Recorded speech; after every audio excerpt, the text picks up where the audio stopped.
अपने राज्य में वापस आने के बाद सिकंदर दूसरे देशों को जीतने के लिए निकल पड़े। सिकंदर ने अपना विजय अभियान 20 साल की छोटी उम्र से ही कर दिया था। उन्होंने सबसे पहले अपने राज्य मैसेडोनिया के दंगों और विवादों को सुलझाया। फिर उन्होंने सेना को अपनी तरफ करके राजगद्दी के मालिक बन गए। इसके बाद उन्होंने फैसला किया कि वे वहीं से शुरू करेंगे जहां उनके पिता ने खत्म किया था। उन्होंने सबसे पहले पथरिया पर जीत हासिल करने का फैसला किया, जिससे वह उनके राज्य के मसलों में अपनी टांग न अड़ाए। लेकिन उससे पहले सिकंदर को और भी जरूरी काम करने थे। उनके राज्य में बहुत सारे विद्रोही थे जो समय समय पर समस्या पैदा करते थे। थीब्स के दक्षिणी भाग में एक विद्रोही ने सिकंदर को सनकी घोषित कर दिया था। सिकंदर ने फैसला किया कि वे सभी को सबक सिखाएगा। सिकंदर ने थीब्स पर हमला करके 6000 लोगों को मार दिया और उस शहर को तबाह कर दिया,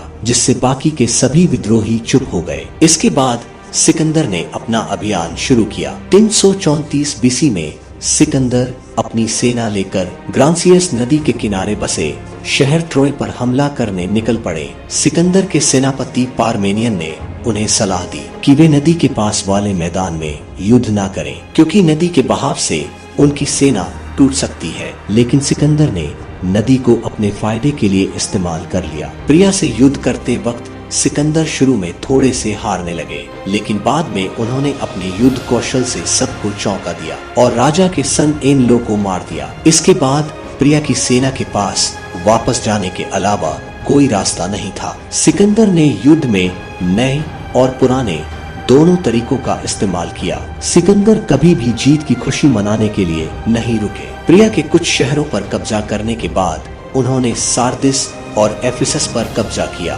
फिर वे मिलेटस के लिए रवाना हुए। मिलेटस पर्सिया की नेवी का बेस था, जो कि सिकंदर की जीत का अहम हिस्सा था। वहां के लोगों ने शुरू में कहा कि वे सरेंडर कर रहे हैं, लेकिन बाद में सूचना आई कि वहां की सेनाएं हमले के लिए बहुत तेजी से बढ़ रही है। जब सिकंदर हमले की तैयारी कर रहे थे, तब पार्मेनियन ने देखा कि एक चील ने जहाज पर अपनी चोंच मारी। पार्मेनियन ने इसका मतलब यह निकाला कि भगवान उन्हें संदेश दे रहे हैं कि सबसे पहले प्रिया नेवी पर हमला करें, फिर मिलेट्स के लिए निकले। लेकिन सिकंदर ने इसका अलग मतलब निकाला। उन्होंने कहा कि क्योंकि चील का मुंह जमीन की तरफ था, इसलिए उन्हें सबसे पहले मिलेटस पर ही हमला करना चाहिए। उनका यह फैसला समय के साथ एक शानदार जीत में बदल गया। इसके बाद सिकंदर ने ग्रीस की नेवी को छोड़ दिया। सिकंदर के एक इतिहासकार ने सिकंदर से कहा कि उनके जहाज प्रिया की जहाजों के सामने टिक नहीं पाएंगे, इसलिए